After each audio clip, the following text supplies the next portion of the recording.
Salve família encarando, aqui quem fala é o Davi e seja muito bem-vindo ao nosso humilde canal. Família, quem nunca ouviu falar de Guns N' Roses? Eu acredito que por mais jovem que a pessoa seja, mesmo que seja dessa nova geração, em algum momento já deve ter escutado os Guns N' Roses. E o pessoal que nasceu aí um pouco antes e tem pelo menos 25 anos pra frente, com certeza deve ter alguma música dos Guns N' Roses que a pessoa goste, que a pessoa seja fã. Agora, é engraçado também lembrar desse tempo que, como era um ritmo que não era muito escutado aqui, né? Pelo menos não na minha região, quando você colocava um CD do Guns, alguma coisa, ou outras bandas parecidas, o pessoal dizia, ah, essa música é de doido e tal. E aí teve a mãe de um amigo meu, que ela disse, ah, tira isso aí, não deixava o filho escutar. Dizia, essas músicas são muito horríveis, música de doido. E aí ela disse, eu vou botar uma música boa pra você ouvir. E colocou aquela regravação do Zé Ramalho, da música Bate na Porta do Céu, que é dos Guns N' Roses, né? Uma música de muito sucesso dos Guns N' Roses. E aí quando o filho dela disse, olha mãe, essa música na verdade tá aqui, ó, e colocou lá, e a mãe dele ficou de cara. E a partir desse dia ela parou de dizer que era música de doido e viu que o que tava faltando era prestar atenção nas músicas, né? Infelizmente muita gente age assim, já disse que não gosta sem nem ter escutado, só pelo ritmo. E geralmente quem age assim erra muito, meus caros irmãos. Eu não aconselho que ninguém seja assim. Primeiro escute, primeiro conheça, para depois você opinar. Agora, uma coisa que vale a gente destacar aqui, família, é que a história do Guns N' Roses, ela é a verdadeira história politicamente incorreta, inclusive cheia de pegação de namorada, traição e aquela história, sexo, drogas e rock and roll. Então, como eu sei que vocês estão querendo saber quem pegou quem traiu quem, pega agora mesmo a sua pipoca com manteiga e vamos iniciar o nosso quadro. Há 32 anos, o Guns N' Roses dominava o mundo como os últimos selvagens do rock, com o disco Apetite por Destruição.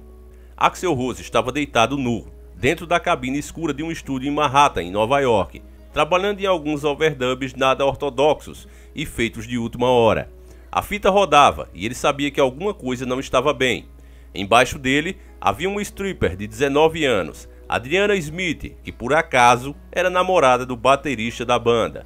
Vamos lá, Adriana, tem que ser de verdade. Rose vociferou com uma pausa no meio do namoro.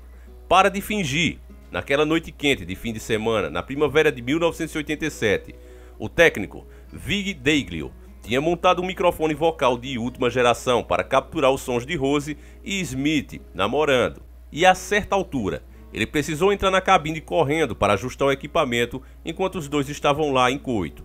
Parecia o set de um filme de Ron Jeremy, ator de filmes adultos. Lembra Dayglow?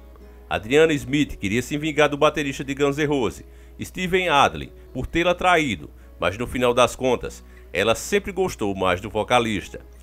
Nas palavras dela, ela disse, eu faria qualquer coisa que Axl me pedisse. Ele é mágico, droga. Apesar de estar bêbada e tendo ataques de riso naquele dia, Smith acabou entregando a Rose o que ele queria.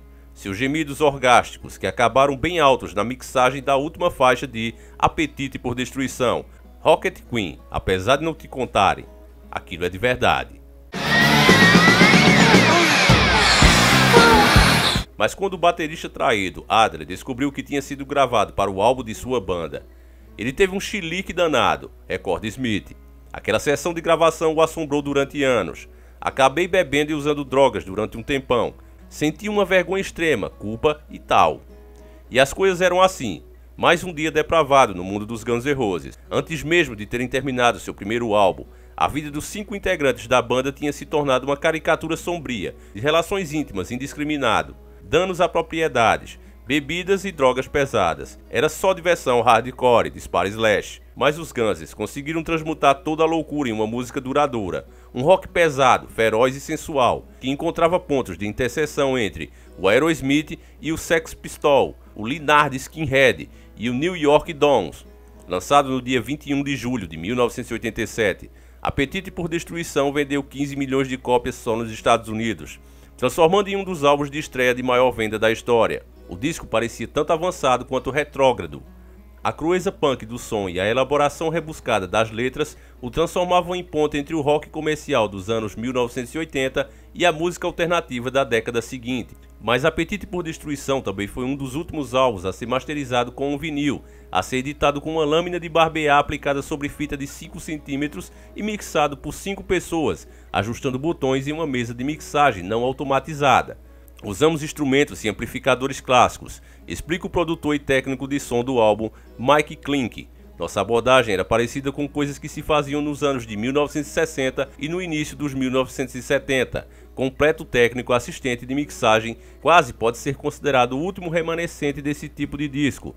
Delilah, Derek and the Dominos, de 1970, e Abbey Road, Beatles, 1969. Apetite por Destruição poderia ser visto como o último grande álbum de rock feito à mão. Os Guns se viam como uma banda que retomava o espírito rebelde do rock que tinha desaparecido. Eu, Axl e Slash sabíamos o que queríamos desde os 11 anos de idade, explica Steven Adler, e agarramos aquilo com unhas e dentes. Não existia nada nem ninguém que pudesse ficar no nosso caminho.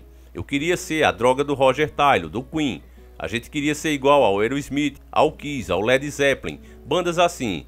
Em 1986, nuvens de sprays de cabelo embaçavam a visão em Sunset Strip, Los Angeles, com grupos como Motley Crue, Hat e Poison ganhando discos e mais discos de platina, combinando uma versão exagerada do estilo glam rock dos anos de 1970 com levadas pop e uma queda à la Zeppelin pelo mau comportamento. Quando o final daquele ano chegou, o Guns N' Roses ainda não tinha feito nenhum show em estádio, nem gravado videoclipes, mas a banda já era capaz de criar um espetáculo e tanto. Sem dinheiro nenhum, perdido nas drogas e raivosos pelo lento progresso em direção ao álbum de estreia, eles soltaram todos os cachorros em uma casa alugada que foi propriedade do diretor de cinema Cecil B. DeMille. O locatário, apavorado, chamou Tom Zataute e o empresário da época, Arnold Stiefel, até a propriedade destruída. Quase desmaiei, lembra Arnold, cujo nome estava no contrato de aluguel. Era pior do que o Planeta dos Macacos de 1968, era pior do que o Vale das Bonecas de 1967, era pior do que qualquer coisa que se pode imaginar. Não conseguia parar de rir. A banda tinha arrancado as privadas do chão e jogado os vasos pelas janelas. O pessoal defecava nas pias. Os buracos no chão de onde as privadas tinham sido arrancadas estavam cheios de urina. Havia sanduíches pela metade mofados ainda nas embalagens. Eles simplesmente entravam na loucura das drogas e detonavam tudo, conta Arnold. Os danos somaram $22 mil. Stiefel e seu sócio Randy Phillips apresentaram a conta à gravadora. Jeff então deixaram de atender os Guns N' Roses. Dentro da casa, um quarto permaneceu intocado, e lá estava Axl naquele quarto perfeito, imaculado. Essa era a dicotomia de Guns N' Roses, Zutaut recorda. Axl Rose estava menos interessado em drogas e álcool do que seus companheiros de banda, mas tinha seus próprios problemas. Foi diagnosticado como maníaco depressivo, e as pessoas que conviviam com o vocalista às vezes se perguntavam se Axl não sofria de desordem de personalidades múltiplas. Ele parece um menino adorável e de repente vira o cachorro demoníaco dos infernos, disse Vic Hamilton, um dos pioneiros empresário. A cor dos olhos dele muda quando ele entra nessa pessoa diferente. Não era fácil encontrar empresários ou produtores dispostos a lidar com esse grupo e vice-versa. Um produtor rejeitado, o guitarrista do Kiss, Paul Stanley, viu em primeira mão como a banda era difícil. Um dia ele apareceu em um apartamento que a gravadora tinha alugado para a banda no Sunset Boulevard e encontrou Strandling e Slash dormindo no sofá. Quando acordaram, tocaram algumas demos para ele, inclusive as de Night Train. Stanley gostou, mas sugeriu que o refrão precisava de mais um gancho. Depois disso, Axl Rose nunca mais voltou a falar com Stanley, recusando-se até mesmo a olhar para ele. E Stanley ouviu dizer que Slash estava espalhando boatos que ele era gay e que se vestia de um jeito estranho. Sempre achei isso engraçado, conta Stanley, porque o vocalista deles estava no palco com um macacão feminino de vinil vermelho, com capacete e maquiagem. No coração dos Guns N' Roses, havia duas duplas de amigos de infância arruaceiros. Adley e Slash largaram junto à escola no ensino médio, em Los Angeles, enquanto Strandling e Rose aprontavam de tudo no fim do mundo de Lafayette, em Indiana. Duff McKagan era um garotinho esperto de Seattle, com credenciais no punk rock, e ele conheceu Joe Strummer no início da adolescência e tinha sido o baterista original dos Fastbacks, enquanto ainda estava na escola. McKagan saiu de Seattle para fugir da cena pesada de heroína, mas foi morar na casa em frente à de Strandling, que além de usar droga, também a vendia. Os músicos passaram muito tempo se esbarrando no circuito de Hollywood. Slash e Adley tocaram com McKagan em uma banda chamada Road Crew e tiveram passagens pelo grupo de Axl Rose e Hollywood Rose. Os Guns N' Roses tirou o nome de uma breve junção entre Hollywood Rose e L.A. Guns, banda liberada pelo guitarrista Tracy Guns, que tinha dividido casa com Rose e Strandling. A banda expulsou Tracy para abrir espaço para Slash, mas ficou com o nome dele. Ah, é só um nome de banda, Strandler explicou. A formação clássica de Guns N' Roses se reuniu para o primeiro ensaio em um estúdio em Silver Lake, na Califórnia, em maio de 1985. No momento em que a gente detonou o primeiro acorde, uma coisa aconteceu, e todos nós sabíamos disso, dispara McGann. A gente sentiu o seguinte: esta é a banda certa, é isto que nós estávamos procurando. Antes do ensaio, McGann e Strandler tinham ajudado a dar forma ao som da banda ao esconder todas as partes extras da bateria de Adler, levando de um excesso de pop metal para a simplicidade do punk rock. Àquela altura, Rose e Strandler já tinham concluído algumas das músicas futuras dos Guns N' Roses, inclusive faixas menores de Appetite, como A Nightingale Goes e Think About You, juntamente com Black Off Beach e Don't Cry, que a banda só lançaria em 1991. Mas o resto das músicas de Appetite tomaram forma ao longo dos meses seguintes. A primeira colaboração do grupo em composição foi para Bem-vindo à Selva, Welcome to the Jungle. Slash estava no porão da casa de sua mãe quando tocou o acorde principal para Axl. Peguei minha guitarra, fiquei na frente do sofá com o joelho apoiado no chão e falei: "Dá uma olhada nisto", e aquilo ficou na cabeça dele, conta Slash. Posteriormente, McGann escreveu a melodia acelerada e viajadona na faixa, e Slash se lembra de quando Strandler montou a ponte. Axl era muito aberto, esclarece McGann. Ele não ficava: "Sou o vocalista, tenho de escrever tudo". Aquilo servia à música, não servia ao ego. Não tínhamos egos ainda, diz ele. Night Train combinou um refrão de piada em homenagem a uma marca barata de vinho que a banda gostava e um acorde tosco que Strandler tinha introduzido. Easy tocava metade das notas, diz McGann. Era legal, era o estilo dele. Slash e eu tínhamos que descobrir o que ele tinha intenção de tocar. Antes de assinar o contrato com a gravadora, a maior parte dos integrantes de Guns morava, ensaiava e compunhava músicas em um espaço apertado e cheio de pragas, na esquina da Sunset com a Garnet Street. Não me lembro de uma única noite em que nós de fato dormíamos calmamente, comenta Slash. Era mais o lugar onde nossas tralhas estavam e onde dava para desmaiar. Na época, a banda se virava com uma ajudinha de suas amigas, as dançarinas exóticas. Strippers eram nossa principal fonte de renda. Slash prossegue: elas pagavam a bebida. Era uma vida boêmia e cigana realmente ótima. Tenho grandes lembranças daquelas strippers renegadas que se arriscavam com a gente. Naquele espaço, McGann e Adler faziam ensaios próprios. Passavam horas tocando canções funk de Prince e Camel. Word Up era uma das favoritas. Seguindo direitinho a melodia e aprendendo a se sentirem confortáveis com os ritmos oscilantes que eram poucos comuns no hard rock, McGann diz que a batida de Rocket Queen tem dívida específica com Camel. A banda assinou com Geffen em março de 1986 e depois de meses de inatividade, finalmente arranjou um empresário que seria capaz de suportar os Guns N' Roses. A figura rígida e inteligente do inglês Alan Niven, que também tinha trabalhado com Great White em uma sucessão rápida.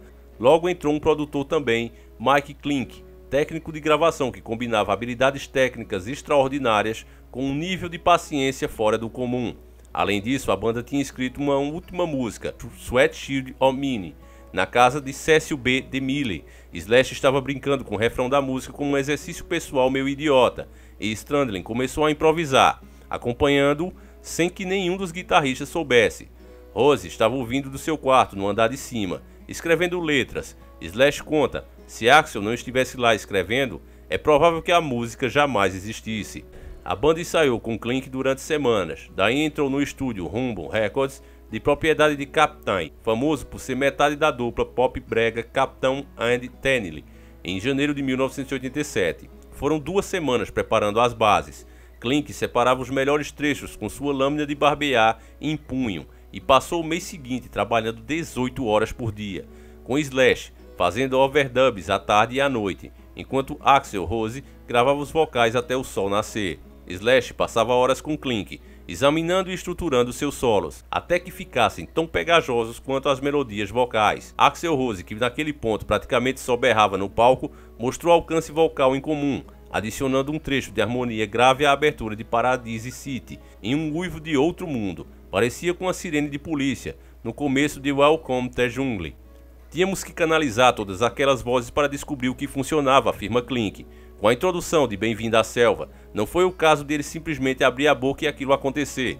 Experimentamos várias e várias versões para ter certeza de que era o uivo certo. O orçamento total do álbum ficou em cerca de 370 mil dólares, soma extravagante para um disco de estreia na época. 5 meses depois do lançamento, em dezembro de 1987, Apetite por Destruição tinha vendido 200 mil cópias, com um número mínimo de execuções no rádio. Executivos da GIF disseram a Zumthalt e Niven que o álbum tinha ido bem para a estreia de uma banda bebê, mas que estava na hora de tirar os Guns da estrada e gravar a sequência. Zumthalt implorou o fundador da empresa, David Giffen, que usasse sua influência para fazer a MTV exibir o videoclipe de Bem-vindo à Selva. O canal acabou vinculando o clipe uma vez, às 4 horas da manhã em um domingo. O resultado foi o sonho de qualquer artista. As linhas telefônicas da MTV se encheram de pedidos, e aparentemente um garoto raivoso dos Estados Unidos foi até o shopping center e comprou uma cópia de Apetite. Quando o vídeo de Sweat Child O' Mine saiu, cerca de 6 meses depois, as fãs apareceram de todos os lados. Eu me lembro de olhar para o meu monitor e pensar: isto aqui é um saco, é comum demais, diz o diretor Nigel Dick a respeito daquela filmagem. E havia umas meninas da gravadora espiando por cima do meu ombro e uma disse: isso aí é bom pra cacete. Rapidamente mudei minha opinião, porque obviamente elas achavam que era legal de verdade, e o resto, como se diz, é a história. Em seu verso final, a obscena Rocket Queen, a música que o Axl fez com a namorada do seu baterista, de repente fica delicada. Traduzindo para o português, a letra diz: ninguém precisa de arrependimento, ninguém precisa de dor, eu detesto te ver caminhando na chuva. Axl Rose uiva com a voz subindo uma oitava, e Slash entra com um solo choroso que parece uma benção. A ideia, Rose já disse, era dar ao álbum um final feliz depois de tanta obscuridade. E apesar de terem reinado durante os 4 anos seguintes como a maior banda do mundo, a história do Guns N' Roses original teve uma conclusão mais desastrosa. Adler foi o primeiro a partir, dispensado em 1990 pelos colegas de banda, que o acusaram de uso descontrolado de heroína, isso até mesmo para os padrões deles. Matt Sorum, do The Cult, o substituiu. Adler nunca superou essa traição e sofreu um ataque cardíaco induzido por drogas em 1995. A coisa que mais me magoou foi Slash não ter me defendido, lamenta Adler, que hoje toca em uma banda chamada Adler Apetite. Éramos irmãos de sangue. Uma vez Slash pegou um avião da Europa para ir para a casa de Adler em Las Vegas e o fez participar de uma intervenção, tentando fazer com que ele largasse a cocaína. Aquilo era amizade, diz Adler, aquilo era amor. Strandley saiu no meio da turnê e do segundo álbum oficial da banda, Use You Illusion 1 e Use You Illusion 2. 2 discos diferentes lançados em 16 de setembro de 1991, em parte porque tinha parado de usar drogas e não aguentava mais ficar perto de seus companheiros de banda. Em meados da década de 1990, Axl Rose começou a fazer experiências com rock industrial no estúdio e a antiga banda começou a se desmantelar. Rose, que é o detentor dos direitos do nome do grupo, montou um novo Guns N' Roses e passou mais de uma década gravando Chinese Democracy, que até hoje não foi lançado. E é por causa do Apetite por Destruição que é tão difícil para ele desapegar do Chinese Democracy, explica Zumthalt, que trabalhou por um breve período com Rose no álbum em andamento. Ele deixou claro que estava tentando fazer um disco que transformasse o mundo tanto quanto o Apetite por Destruição e que fosse ainda melhor. Slash sente-se mais à vontade com o legado de Apetite por Destruição. Quando era moleque, existiam aqueles álbuns que ficavam com a gente para sempre, que representavam alguma coisa na nossa vida. Podia ser a música de fundo de sua infância, ou da sua puberdade, ou sei lá do que. Dark Side of the Moon, de 1973, Stick Fingers, de 1971, Rocks, de 1976, do Aerosmith, ou Led Zeppelin 4, de 1971. E nós fizemos um desses discos. Não posso desejar mais nada do que isso, fico todo arrepiado. Isso é uma coisa que ninguém nunca vai tirar de mim. Matéria publicada na Rolling Stone Brasil em agosto de 2007. Bom, meus caros irmãos, essa história ainda continua, é claro que não com tanto sucesso como foi antigamente, mas ainda continua porque os caras ainda estão vivos, enquanto eles estiverem vivos vai ter sempre história. Mas o fato é que essa história serve pra gente como um exemplo de muitas coisas. Primeiro, a persistência, não é? Às vezes você tem talento, meu caro irmão, mas às vezes você sozinho não é suficiente.